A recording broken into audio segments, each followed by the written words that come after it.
बनाएंगे। इधर सुनिए, भाजपा वाले परेशान हो, इधर इधर देखिए, अरे इधर देखिए, भाजपा वाले परेशान हो गए, देखने आए कि आपकी भीड़ कितनी है, उनकी हालत खराब। इधर देखिए तो अरे जाने दो भाई, जाने दो। साथियों तो सुनिए, अखिलेश यादव और मायावती का गठबंधन था, आपका वोट था। उत्तर प्रदेश से समाजवादी पार्टी को 5 सीट और कांग्रेस को 1 सीट मिली थी। आज इंडिया गठबंधन का झंडा लेकर टहल रहे हैं, मायावती अलग हो गई है। मायावती अलग हो गई 11% वोट लेकर के। और हमारे जो भीड़ में लोग खड़े हैं, जो गांवों में लोग खड़े हैं, जब अकेले में मिलते हैं तो कहते हैं ना है क्या लड़ाई दिया भैया, समझे तो ना आपकी तो भाजपा का रोकेगा, आपकी रोक देगा। ये आपकी एक बार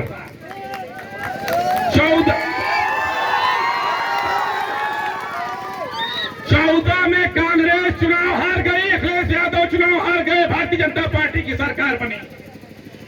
17 में चुनाव हार गए, 19 में चुनाव हार गए, 22 में 22 में चुनाव हार गए। 4 मर्तबे के हरैया पहलवान किसको बता रहे हैं? आपकी आबादी 25%, उत्तर प्रदेश में मुसलमानों की सबसे बड़ी आबादी, हर चौथा आदमी मुसलमान। मुसलमानों को बताते हैं तुम्हारी आबादी बहुत थोड़ी सी है, थोड़ी, तुम कुछ नहीं कर सकते। करेंगे तो कौन करेंगे? 6% वाली करेंगे। कांग्रेस की अम्मा जीती है, वो सरकार बनाएंगे। उत्तर प्रदेश में अम्मा जीती है, वो सरकार बना लेंगे। यही बात है ना भाई? बताओ क्या भारतीय जनता पार्टी बताओ क्या इंडिया गठबंधन उत्तर प्रदेश में 5 सीट दोबारा जीतेगा इस चुनाव में? बताओ, जीतेगा? अखिलेश यादव की औकात है कि 5 सीट दोबारा जीत सके? अपने दिमाग पे हाथ रख के सोचो कि मायावती 11% वोट लेके बगल हो गई है, राहुल गांधी के पास एक वोट नहीं है, अपनी अम्मा की सीट बचाना मुश्किल है। इंडिया गठबंधन उत्तर प्रदेश से कई सीट लाएगा? बताओ भाई, बताओ। अभी जब पिछली मर्तबा चुनाव हो रहा था, मैं भी यही चुनाव लड़ रहा था ना।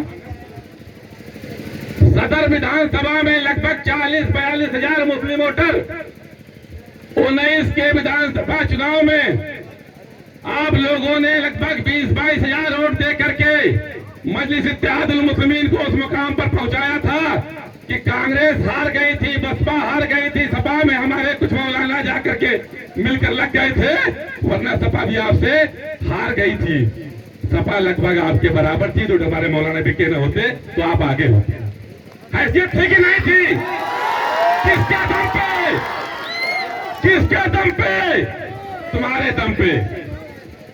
और 22 के चुनाव में ये सारे लोग क्या कहते थे?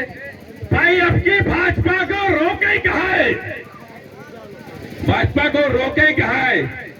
किसको वोट दे रहे थे? अभी आ रही होंगी चाची जी, इन्हीं को वोट दिए थे ना, पल्लवी पटेल की, क्या कृष्णा पटेल, चुनाव निशान लिफाफा। 20 साल से प्रतापगढ़ की काला काकड़ से लेकर ठगवा तक मुसलमानों के ऊपर किसी भी जुल्म के खिलाफ लोहे की दीवार की तरह प्रतापगढ़ में खड़ा हुआ हर लड़ाई लड़ रहा हूं। और आप लोगों ने लिफाफा कोड दिया था, जो पहली मर्तबा आपके क्षेत्र में नाजिल हुई थी, और उसका साथ रह दिया था, जिसके यहां आज वो लिफाफा सजदा कर रहा। लिफाफा किसको सजदा कर रहा है बताओ? क्या बैरिस्टर असद यूनिवर्सिटी के सामने नतमस्तक नहीं है तुम्हारा वो लिफाफा, जो पिछली बार तुम्हारा बड़ा चहेता था? क्यों? बुद्धि खत्म हो गई। कमेरा समाज के कितने लोग हैं? गिन लो इस भीड़ में, कितने लोग हैं? गिन लो। तुम्हारी क्या हैसियत है? गिन लो। अरे तुम्हारी आबादी 25% है, कमेरा समाज 6%। अपनी हैसियत को पहचानो। जब तक तुमने कांग्रेस के कंधे पे सर रखा, कांग्रेस हुकूमत में थी, जिस दिन सर खींच लिया कांग्रेस नंगी हो गई, दोबारा बवनी नहीं हुई। मायावती के कंधे पे सर रख दिया, हाथ रख दिया, 3 मरतबा सरकार बन गई, हाथ नीचे कर लिया, पौने 1 विधायक है पूरे उत्तर प्रदेश में, है कि नहीं बताओ? समाजवादी पार्टी, अरे ठीक करो इसको यार, समाजवादी पार्टी जो दिल्ली में सरकार बनाने का सपना देख रही थी, और मुल्ला खान सिंह, जानते क्या हुआ? पिछली बार 5 सीट लेकर आए, 3 तो मुसलमान थे उसमें, 3 मुसलमान थे ना, आप हम कहते कि उनके दम पे थे, 5 लोग लेके आए थे ना। आपकी हैसियत क्या है? समाजवादी आपके जकात, आपके वोटों की जकात से पैदा हुई या अपने मुंह से पैदा हुई? 25% तुम्हारा वोट, 27% समाजवादी पार्टी की सरकार, और आपको लगता है बहुत थोड़े। कितना है?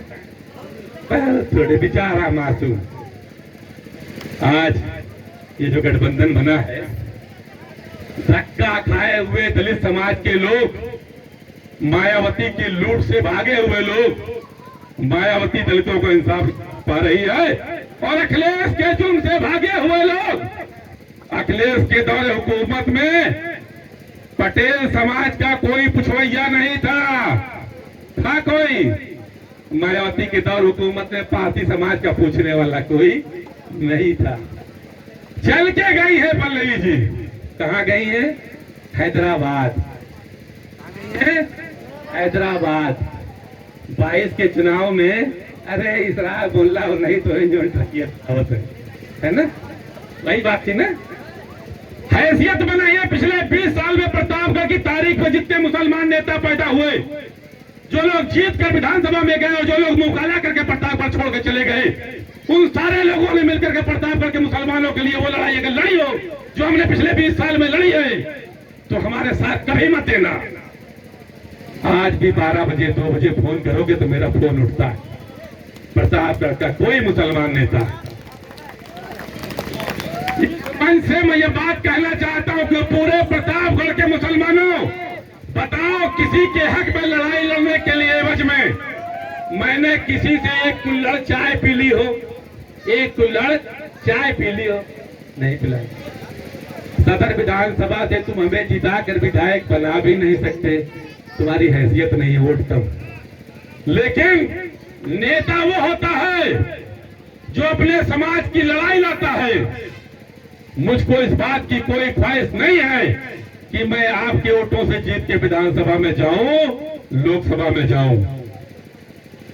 22 के इलेक्शन के बाद समाजवादी पार्टी के मुखिया हमारे घर पर इरशाद सिद्दीकी के साथ लखनऊ से किसी आदमी को भेजे थे रात में 11 बजे। अखिलेश जी आपसे आधे घंटे के लिए अकेले मिलना चाहते हैं लखनऊ। हमारी मोहब्बत में नहीं भेजी थी, वोटवा जो आपने दिया था उसी की मोहब्बत में भेजे थे, और हमको खरीदना चाहते थे। इसके पहले एक पार्टी थी नेशनल लोकतांत्रिक पार्टी डॉक्टर मसूद साहब की, उसमें एक बेईमान मुसलमान नेता था जौनपुर से, आजकल अरशद खान के नाम से जाना जाता है। मुलायम सिंह उसको 1 करोड़ रुपए देके खरीद लिए थे, हमारे पास खरीदने आए थे। हमने कहा कि आपने 1 करोड़ रुपए में अरशद खान को खरीद लिया था, 10 करोड़ रुपए हमको देंगे तो हम ये काम नहीं छोड़ेंगे जो कर रहे हैं। तुम्हारी पार्टी में आने वाले नहीं है, तुम्हारी पार्टी में आने वाले नहीं है, हम बिकने वाले नहीं हैं। लोग सियासत में इसलिए आते हैं कि हम विधायक बने और सांसद बने, विधायक बने और सांसद बने। मेरी कोई ख्वाहिश नहीं है कि हम बने और सांसद बने। ऐ समाजवादी पार्टी के मुखिया, तुम अगर मुझको खरीदने के एवज में विधान परिषद या लोक विधान परिषद या राज्यसभा की सीट का ऑफर दोगे तब भी मुझको नहीं चाहिए। मुझको मुसलमानों की सियासी क़यादत का काम करना है और वो मैं कर रहा हूं।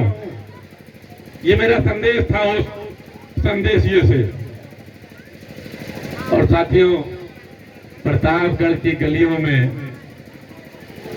पिछले 10 सालों से, जब से मैं सक्रिय राजनीति में हूं, मुझको अगर किसी ने सबसे ज्यादा पीड़ा पहुंचाई है, दुख पहुंचाया है, तकलीफ पहुंचाया है, तो हमारे समाज के वो नेता जो आज समाजवादी पार्टी के गाड़ी पर बैठने के लिए तरस रहे हैं और शाम में 5 रुपए की दिहाड़ी के लिए वहां लाइन लगाए हैं, और जिनको समाजवादी पार्टी जब से बनी तब से आज तक प्रतापगढ़ में एक भी टिकट नहीं दिया गया, हर आदमी के कंधे पे हाथ रख के कहा जाता है कि अब की बार लोकसभा आप लड़ोगे, अब की बार विधानसभा आप लड़ोगे, अब की तो आप नेता बन जाओगे। वो सारे लोग किसकी टांग खींचने में लगे? हमारी। काहे? अरे ये गरीब है, गरीब के ज्यादा है नहीं, इसका खींचा ही कहाँ लबल लबल करता। हैसियत नहीं है प्रतापगढ़ में किसी मुस्लिम नेता की उस लड़ाई को लड़ सके जो मैंने लड़ी है और लड़ रहा हूं। उसके बावजूद में सब लोग सुन लो, खुले मन से बोल, तुम्हारी हैसियत नहीं है कि हमको विधानसभा में भेज सको, क्योंकि सदर विधानसभा में तुम्हारे वोटों की गिनती कम है। लेकिन अगर अपने वोटों के 50%, अगर 100 मुसलमान का वोट है तो हमको सिर्फ 50% से कुछ अधिक 51%, 52%, 53% वोट दे करके हरा दो। हुकूमत में जो भी बैठा होगा उसकी ऐसी की तैसी करने की हैसियत में रहूंगा तुम्हारे लिए। उसके एवज में हमको कुछ नहीं चाहिए, उसके एवज में हमको कुछ नहीं चाहिए। सियासत में सर गिने जाते हैं, अगर आधे से अधिक मुस्लिम समाज जिसके साथ है वही मुस्लिम समाज का अगुवा है। जो अपना है लखनऊ से अपने भाई का गला काट कर जिसके पीछे लोग मर रहे हैं कि अब की हम भाजपा को हरा देंगे, आज नोट कर लो, अभी इलेक्शन काफी दिन, ये आदमी कम से कम 20,000 वोटों से हारेगा, कम से कम। ज्यादा हो सकती है, इससे कम नहीं होगा। जानते क्यों? जान तो समझ लो क्यों।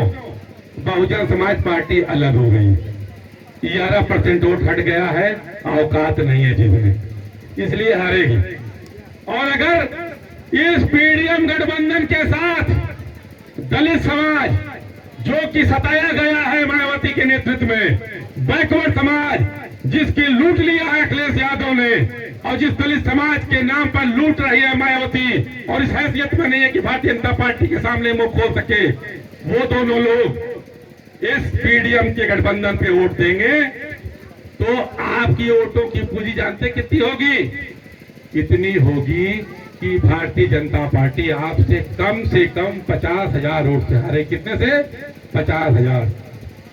जो लोग पढ़े लिखे हैं, जो लोग गणित कैलकुलेटर लगाना जानते हैं, जोड़ लेना, कम से कम 25,000 से हारेगा समाजवादी वाला, और तुम इकट्ठा हो जाओगे तो भाजपा वाला हारेगा कम से कम 50,000 वोट से।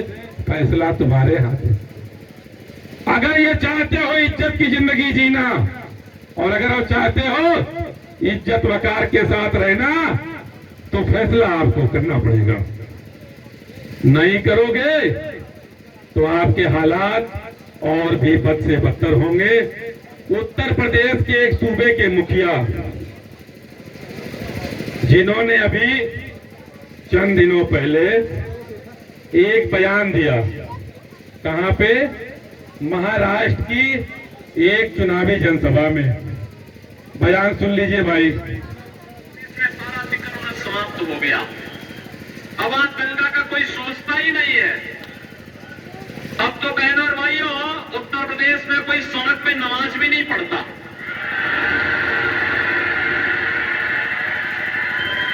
अब हम मस्जिदों के भी माइक उतर गए। अगले 5 वर्ष में आप देखेंगे कि लोग भूल ही जाएंगे कि ये भी कोई चीज होती थी, कि चिल्लाहट होती थी, लोग परेशान होते थे, लोग भूल जाएंगे। पाकिस्तान में तो जो पाकिस्तान का राग रखते हैं, इनसे बोलो कि जाओ, उसको मुसलमानों को आवंटित करेंगे। कोई रोंगी आएगा, कोई बांग्लादेशी आएगा, कोई पाकिस्तानी आएगा, कोई अफगानिस्तानी आएगा, क्या आप इसको स्वीकार करेंगे? क्या बहनों और भाइयों, इंडी गठबंधन में अब औरंगजेब की आत्मा घुस चुकी है, इसको मत आने देना। औरंगजेब को पहले ही छत्रपति शिवाजी महाराज समाप्त कर चुके हैं। साथियों, ये बात आप सुन रहे थे, ये सूबे के मुखिया की आवाज। किसकी? आपके सूबे की मुखिया की आवाज, जिसको मस्जिद की अजान की आवाजें क्या नजर आती है? माइक बंद करा दिया गया। अल्लाहू अकबर की आवाजों में उनको क्या नजर आता है? कोई भी हिंदू धर्म का मानने वाला धर्मशास्त्री हो, मैं ये पूछना चाहता हूं कि अल्लाहू अकबर, अल्लाहू अकबर, इसका मतलब क्या हुआ? अल्लाह एक है। क्या ईश्वर एक से ज्यादा है? हिंदू मजहब के मानने वालों, क्या ईश्वर एक से ज्यादा है? सूबे का मुखिया कहता है कि सड़कों के पीछे नमाज पढ़ रहे थे। साथियों, इस मुल्क में हय्या अल सलाह और हय्या अल फलाह की आवाजें कयामत तक रहेगी। इस सूबे के मुखिया के लोग, इस सूबे के मुखिया की हैसियत नहीं है कि हय्या अल सलाह और हय्या अल फलाह की आवाज बंद कर सके। मस्जिद की माइक की बात करते हैं। साथियों, पूरब में रूस, जापान से लेकर के पश्चिम में अमेरिका तक सारी दुनिया में मस्जिदों में बाआवाज बुलंद आवाज हो रही है, अल्लाहू अकबर, अल्लाहू अकबर। और ये आदमी पूरी दुनिया में लगभग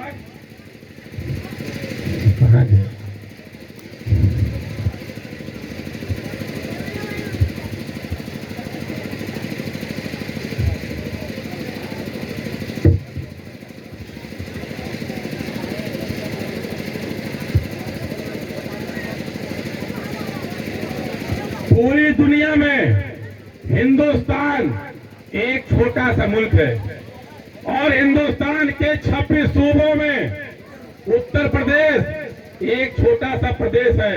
और इस छोटे से प्रदेश में, इधर सुनो यार, क्या तो देख रहे हो, इस छोटे से प्रदेश में 5 साल के लिए वोटों की खैरात पर कुर्सी पर बैठा हुआ सूबे का मुखिया क्या कहता है? उस आवाज को बंद करने की बात कहता है जो ताकयामत रहेगी। ये जानते क्यों कहता है? वो इसलिए नहीं कहता कि बड़ा काबिल हो गए, इसलिए कहता है कि तुम बुजदिल हो गए, इसलिए कहता है कि तुम बुजदिल हो गए। जमहूरियत में वोट गिने जाते हैं, वोटों की आबादी आपकी 25%, मैं तो 3% और 4% वोटों के साथ उत्तर प्रदेश की सत्ता पर बैठा हुआ सूबे का मुखिया तुम्हारी मस्जिद की आवाज बंद करने की बात कह रहा है और कह रहा है कि आने वाले 5 साल में लोग भूल जाएंगे जो हल्ला होता है। क्या होता है? आवाज अल्लाह अकबर को अल्लाह बोलना। फैसला आपके हाथ में है, आपकी मुट्ठी में है, करना आपको है, हम तो आपको बताए देते हैं। कह रहा है कि इंडिया गठबंधन में औरंगजेब की आत्मा घुस गई है। क्या बोला? इंडिया गठबंधन में औरंगजेब की आत्मा घुस गई। जब हिंदुस्तान में मुगल बरसर इख्तिदार थे, औरंगजेब रहमतुल्लाह अलैह हिंदुस्तान में बरसर हुकूमत थे, तब हिंदुस्तान की जीडीपी 27% थी। पूरी दुनिया के लोग हिंदुस्तान की तरफ ललचाई हुई नजरों से देखते थे कि उनका कारोबार चलेगा। हिंदुस्तान बरतानिया के लोग भागे भागे आते थे, तमाम यूरोप और फ्रांस के लोग हिंदुस्तान में। जब हिंदुस्तान सोने की चिड़िया कही जाती थी, जब हिंदुस्तान में शहद की नदियां बहती थी, वो दौर कौन था? वो मुगलों का दौर था और औरंगजेब रहमतुल्लाह यहाँ हाकिम थे। आज हिंदू हृदय सम्राट आपके सामने बैरिस्टर असदुद्दीन अवैसी साहब 2 मिनट बताने वाले हैं। आज हिंदू हृदय सम्राट दिल्ली की सत्ता में 10 साल से बैठा है। हिंदुस्तान की जीडीपी 3% है। विश्व व्यापार में हिंदुस्तान की हिस्सेदारी कितनी भैया? 3%। क्या यही रामराज लाएंगे?